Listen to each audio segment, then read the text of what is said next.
இந்த செகண்ட் எனது உயிர் பிரிந்தாலும் எந்த ஒரு வலியும் எந்த ஒரு வேதனையும் இன்றி ஆனந்தமாக இந்த உடலை விட்டு இந்த ஆன்மாவானது வெளியேற வேண்டும். அப்படி வெளியேறலைன்னா அவ்வளவு பெயின் கொடுக்கும். நீங்கள் என்னதான் தெய்வத்தால் ஆகாதெனினும் முயற்சி தன் மெய்வருத்த கூலி தரும் திருவள்ளுவர் சொல்கிறது என்ன சொல்கிறாரு?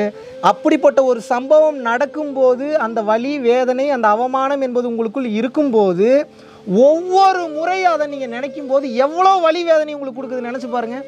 அப்போது சம்பவம் என்பது உடனே முடிஞ்சிருது. ஆனால் அந்த நினைவுகள் என்பது நீங்கள் ஆரம்பத்திலேருந்து கடைசி வரைக்கும் என்னெல்லாம் பதிவுகள் இருக்கோ அத்தனை பதிவுகளை விஷுவலாக காட்டும், ஃப்ராக்ஷன் ஆஃப் செகண்ட்ஸில் காட்டும், அப்படின்றதுக்குள்ளே காட்டும், பட பட பட பட பட படன்னு போகும்.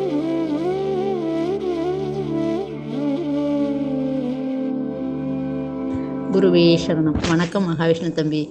காசியிலேருந்து எங்களுக்கு தீட்சை கொடுத்தீங்க சிவராத்திரி அன்னைக்கு. நான் வந்து தீட்சை எடுத்தோம். ரொம்ப ரொம்ப ரொம்ப நல்லா இருந்துச்சு. அதை சொல்ல வார்த்தைகளே இல்லை, எப்படி சொல்கிறதுன்னு தெரியல. மிக மிக அற்புதமாக இருந்துச்சு. இதெல்லாம் கிடைக்க உண்மையிலுமே என்ன புண்ணியம் பண்ணும், இதுக்கெல்லாம் எப்படி உங்களுக்கு கைமாறு செய்ய போகிறோன்னு தெரியல. ரொம்ப நன்றி, ரொம்ப நன்றி தம்பி. இந்த மாதிரி எல்லா விஷயங்களையும் அப்படியே சொல்கிறதுக்கு ரொம்ப ரொம்ப ரொம்ப நன்றி. Thank you thank you. குருவே சரணம். அனைவருக்கும் வணக்கம். ஒவ்வொரு மனிதனுக்கும் கண்டிப்பாக சாக போகும்போது என்ன நடக்கும் அப்படின்ற விஷயம் தெரிந்தே ஆக வேண்டும். இதுதான் இறப்பின் ரகசியம். இந்த இறப்பின் ரகசியம் அப்படின்றது தெரியவில்லை என்றால் நிச்சயமாக வாழ்கிற வாழ்க்கை என்பது நரகமாக மாறிவிடும். ஏன்னா ரொம்ப ஈஸியாக போயிடுது இன்றைக்கி மனிதர்களுக்கு. எதை வேணாலும் பண்ணலாம், எப்படி வேணாலும் இருக்கலாம், எங்கே வேணாலும் போகலாம், எப்படி வேணாலும் வரலாம், யாருமே நம்மளை கவனிக்கலை, எதுவுமே நோட்டிஃபை ஆகலை. நம்ம ஒரு ரூம்குள்ளே தனியாக இருந்துட்டு ஒரு விஷயம் பண்ண போகிறோன்னா அது எப்படின்னு ஒருத்தனுக்கு தெரிய போகுது. நம்ம வந்து யாருக்கு தெரியாமல் ஒரு தப்பான விஷயத்த, ஒரு அதர்மம் சார்ந்த விஷயத்த யாருக்கு தெரியாமல் பண்ணுறோன்னா யார் கண்டுக்க போகிறாங்க, இதெல்லாம் எப்படி நோட்டிஃபை ஆக போகுதுன்னு உங்களுக்கு தோணும். ஆனால் அப்படி கிடையாது. இறைவன் எங்கேயோ உட்கார்ந்து உங்களெல்லாம் பார்த்துட்ருக்கேன் அப்படின்றதே தவறான கூற்று தான். இறைவன் என்பவன் யார்? புருவமத்திக்குள் இருக்கக்கூடிய ஆன்ம பிரகாசமாகிய அந்த அருட்பெரும் ஜோதி என்பது தான் இறைவன். இதுதான் லைட் பார்ட்டிகல்ஸ் அப்படின்னு வந்து சொல்கிறாங்க. வள்ளலார் இதை அருட்பெரும் ஜோதிங்கிறாரு. மற்றவர்கள் வந்து கற்பனை கடந்த ஜோதி அப்படின்றாங்க. இன்னொருத்தங்க சில பேர் சிந்தனை கெட்டாத சிவரூபம் அப்படின்றாங்க. பேர் வேறு வேறு மாதிரி இருந்தாலும் ஆன்மஸ்வரூபமாகிய அந்த ஜீவன் அப்படின்னக்கூடிய அந்த ஜீவாத்மா என்பது இதுக்குள்ளே இருக்குது. பல வீடியோவில் அதை பற்றி நான் உங்களுக்கு தெளிவாக சொல்லியிருக்கேன். இறக்கும் தருவாயில் எப்படிப்பட்ட வலியும் வேதனையும் ஒரு மனிதன் அனுபவிப்பான் என்பது உங்களுக்கு தெரிந்துவிட்டதென்றால் இந்த வாழ்க்கை மிக சிறப்பாக மாறிவிடும். ஏன்னா பயம் ஜாஸ்தி வரும். வாழக்கூடிய வாழ்க்கை எப்படி தெளிவாக வாழ்கிறது அப்படின்ற பக்குவம் உங்களுக்கு வந்துவிடும். இதை நீங்கள் தெரிஞ்சுக்கிட்டே ஆகணும்.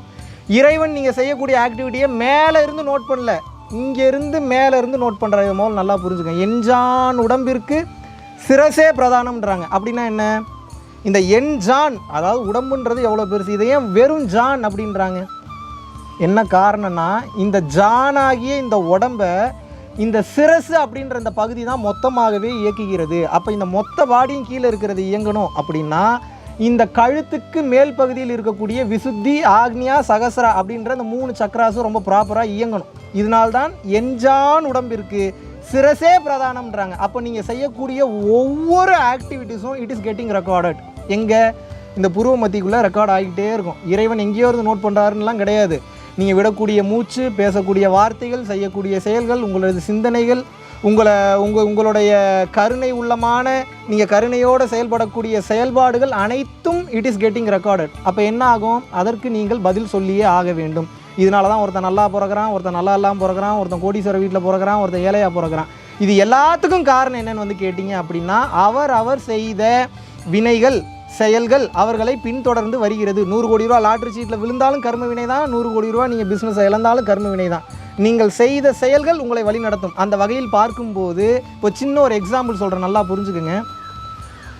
இந்த செகண்ட் என்னோட உயிர் பிரிய போகிறது என்றால், இந்த செகண்டு என்னோடய வாழ்க்கையில் இப்போ என் உயிர் போகுது, நான் எனவே எக்ஸாம்பிளாக சொல்கிறேன். உயிர் போகும்போது ஆனந்தமாக பிரிய வேண்டும். நல்லா புரிஞ்சுக்கோங்க. இந்த செகண்ட் எனது உயிர் பிரிந்தாலும் எந்த ஒரு வலியும் எந்த ஒரு வேதனையும் இன்றி ஆனந்தமாக இந்த உடலை விட்டு இந்த ஆன்மாவானது வெளியேற வேண்டும். அப்படி வெளியேறலைன்னா அவ்வளவு பெயின் கொடுக்கும். வெறும் பெயின் சொன்னோன்னே அது எப்படிப்பட்ட பெயின் உங்களுக்கு புரிஞ்சுதா?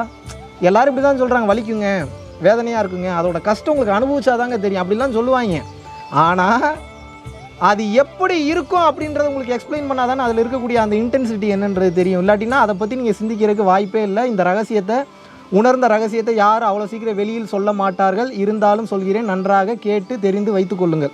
நீங்கள் நல்லா இருக்கணுன்றனால தான் சொல்கிறேன். உங்களது செயல்கள் நல்ல செயல்களாக மாறவில்லை என்றால் இறுதி நாட்கள் மிக மோசமாக இருக்கும். அதில் மாற்று கருத்தே கிடையாது. அது உயிர் போகும்போதெல்லாம் ரொம்ப கஷ்டம், வலி, வேதனை அனுபவிப்பீங்க. அது எப்படின்னு சொல்கிறேன், நல்லா புரிஞ்சுக்குங்க. அதாவது இப்போ நீங்கள் ஒரு முக்கியமான ஒரு அவார்டு ஃபங்க்ஷனில் நீங்கள் இருக்கீங்க. நல்லா புரிஞ்சுக்குங்க. உங்களை ஒரு முக்கியமான அவார்டு ஃபங்க்ஷனில் உங்களை கொண்டு போய் ப்ளேஸ் பண்ணியிருக்காங்க. அந்த இடத்துல நீங்கள் ஒரு முக்கியமான அவார்டு நீங்கள் வாங்க போகிறதா வச்சுப்போம். அவார்டு வாங்க போகும்போது அந்த மொத்த கூட்டமும் உங்களை கிளாப்ஸ் பண்ணி வரவேற்று அற்புதமாக நீங்கள் செய்த செயல்களுக்கு பாராட்டு தெரிவித்து அந்த அவார்டை கொடுக்க போகிற நேரத்தில் டக்குன்னு ஒருத்தன் உள்ளே புகுந்து உங்ககிட்ட இருக்கிற மைக்கை பிடிங்கி உங்களை கண்டபடி கெட்ட வார்த்தையில் திட்டுறான், அசிங்கப்படுத்துகிறான், காயப்படுத்துகிறான், வேதனைப்படுத்துகிறான். உங்களது பழைய கால சிந்தனைகள் எல்லாத்தையும் சொல்லி, பழைய கால செயல்கள் எல்லாத்தையும் சொல்லி, நீங்கள் என்னதான் நீங்கள் எவ்வளோ பெரிய நல்ல செயல்கள் நீங்கள் அதுக்கப்புறம் பண்ணியிருந்தாலும் உங்களோட பழைய காலத்தை பற்றி பேசும்போது எப்பேற்பட்ட வலி வேதனையை அது உங்களுக்கு கொடுக்கும். அப்படி ஒருத்தவங்களை கெட்ட வார்த்தையில் திட்டும்போது, காயப்படுத்தும் போது, வேதனைப்படுத்தும் போது, அசிங்கப்படுத்தும் போது, அவமானப்படுத்தும் போது ஒரு ஆயிரக்கணக்கான பேர் அதை பார்க்குறான் அப்படின்னா அது உங்களுக்கு எப்பேற்பட்ட அவமானத்தை விளைவிக்கும். நீங்கள் நினச்சி பாருங்கள். உங்களால் அதுலேருந்து உடனே வெளியில் வர முடியுமா? ஞானத்தன்மையில் இருக்கிறவங்க ஒரு செகண்டில் வெளில வந்துடுவாங்க. அதை விட்டுருங்க. நான் காமன் பீப்புளுக்கு இப்போ நான் பேசிகிட்டு இருக்கேன். நான் பேசுகிறது பூராமே இப்போ காமன் பீப்புளுக்கு தான். அப்போது நான் என்ன சொல்கிறேன்னா, நீங்கள் நல்லா புரிஞ்சுக்கங்க. அப்படிப்பட்ட ஒரு சம்பவம் நடக்கும்போது அந்த வலி, வேதனை, அந்த அவமானம் என்பது உங்களுக்குள் இருக்கும்போது ஒவ்வொரு முறை அதை நீங்கள் நினைக்கும் போது எவ்வளோ வலி வேதனை உங்களுக்கு கொடுக்குதுன்னு நினச்சி பாருங்கள். ஒரு எக்ஸாம்பிளுக்கு உங்கள் லைஃப்பில் நடந்த ஏதோ ஒரு இன்சிடென்ட்டே எடுத்துங்க. நீங்கள் அவமானப்படுத்தப்படும் போது, இல்லை நீங்கள் காயப்படும் போது, உங்களை அசிங்கப்படுத்தும் போது எவ்வளவு வலி வேதனைக்குள்ளே நீங்கள் ஆளாயிருப்பீங்க. யோசிச்சு பாருங்கள். அப்போ அந்த சம்பவம்ன்றது ஒரு அரை மணி நேரத்தில் முடிஞ்சிருக்கும். ஆனால் ஒவ்வொரு முறை அதை நீங்கள் நினைக்கும் போதும் எவ்வளவு வலி வேதனை உங்களுக்கு அது கொடுக்குது யோசிச்சு பாருங்கள். அப்போது சம்பவம் என்பது உடனே முடிஞ்சிருது. ஆனால் அந்த நினைவுகள் என்பது வருஷ கணக்கில் உங்களை வச்சு செய்யுது. எப்பெல்லாம் அதை நீங்கள் நினைக்கிறீங்களோ அப்போதெல்லாம் உங்கள் மனம் வலிக்கிறது, வேதனை அடைகிறது, வருத்தப்படுகிறது. அப்போ நீங்கள் நினச்சி பாருங்கள், இந்த மாதிரி ஒரே ஒரு சம்பவமே உங்களது மனதில் பதிந்து வருஷ கணக்கில் வலியும் வேதனையும் ஏற்படுத்தும் என்றால், நீங்கள் தவறான செயல்களை செய்து, தப்பான விஷயங்களை செய்து, இன்னும் அவமானப்படுத்தப்பட்டது, காயப்படுத்தப்பட்டது, உங்கள் மேலே தப்பாக இருந்தது, இந்த மாதிரியான செயல்கள் நிறைய உங்கள் மனதில் பதியும் போது அதை எப்படி கையாள்வது என்ற விஷயம் உங்களுக்கு தெரியவில்லை என்றால் இது எப்படி கொண்டு போகும்? நல்லா நீங்கள் யோசிச்சு பாருங்கள். உங்களோட ஒவ்வொரு பதிவும் உங்கள் மனதில் பதியும். நீங்கள் பிறந்ததுலேருந்து சாகிற வரைக்கும் இருக்கக்கூடிய அத்தனை பதியும் உங்கள் மனதில் பதியும். பதிஞ்சதுக்கப்புறம் இப்போ இந்த செகண்ட் உயிர் போகுதுன்னா என்ன நடக்கும்னு சொல்கிறேன், நல்லா கேட்டுக்கோங்க. மனம் பல லட்சம் கிலோமீட்டர் ஸ்பீடில் வேகத்தில் பயணிக்கும் அந்த செகண்ட். அப்போ என்ன பண்ணுன்னா, உயிர் போன தருவாய்க்கு போயிட்டு வந்தவங்ககிட்ட கேட்டு பாருங்கள். கேட்டிங்கன்னா சொல்லுவாங்க, நீங்கள் ஆரம்பத்திலேருந்து கடைசி வரைக்கும் என்னெல்லாம் பதிவுகள் இருக்கோ அத்தனை பதிவுகளை விஷுவலாக காட்டும், ஃப்ராக்ஷன் ஆஃப் செகண்ட்ஸில் காட்டும், அப்படின்றதுக்குள்ளே காட்டும், படப்படன்னு போகும். அப்போ நீங்கள் செய்த செயல்கள் மொத்தமும் பாசிட்டிவாக இருந்ததுன்னா, சந்தோஷமாக இருந்ததுன்னா, கருணையின் அடிப்படையில் அந்த பதிவுகள் இருந்ததுன்னா, அந்த பதிவுகள் வர வர வர வர வர வர ரொம்ப சந்தோஷமாக, ரொம்ப ஆனந்தமாக, ரொம்ப ஹாப்பியாக உங்கள் உயிர் பிரியும். ஆனால் இந்த பதிவு இருந்தால் அடுத்த பிறவி என்பது உண்டு. பதிவே இல்லைன்னா படார்னு உயிர் போயிடும். இது முக்தி.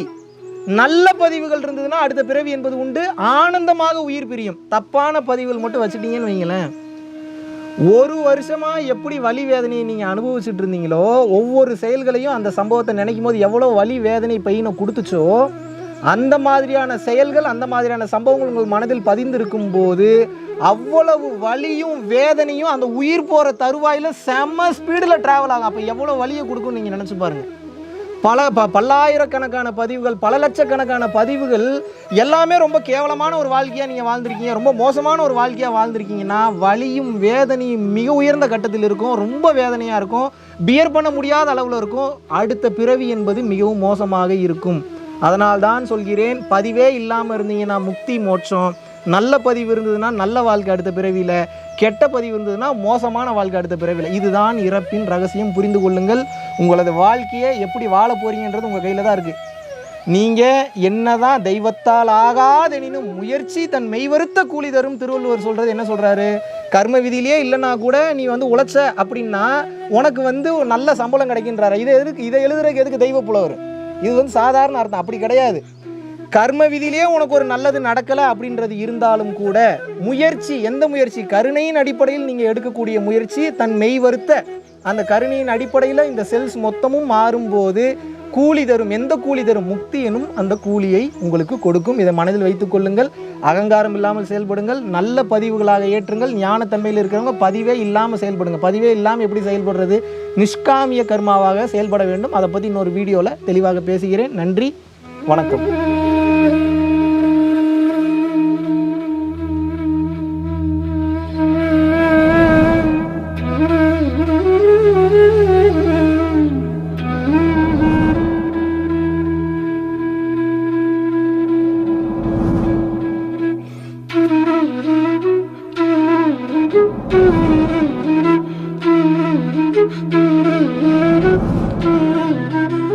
பல லட்சம் மக்களுக்கு உணவளித்து அவர்களுடைய பசிப்பினியை ஆற்றுவதற்குண்டான ஒரு மாபெரும் வாய்ப்பை அந்த பிரபஞ்சமும் மக்களாகிய நீங்களும் இன்றைக்கு நமது அறக்கட்டளைக்கும் அறக்கட்டளையினுடைய நிர்வாகிகளுக்கும் மற்றும் தன்னார்வ தொண்டர்களுக்கும் நீங்கள் வழங்கியிருக்கின்றீர்கள். அதன் மூலியமாக பல உயிர்களுக்கு அன்னதானம் பண்ணிட்டு இருந்திருக்கோம். பல உயிர்களுக்கு பார்த்தீங்கன்னா வஸ்திர தானம், துணிமணி எடுத்து கொடுத்துருக்கோம்.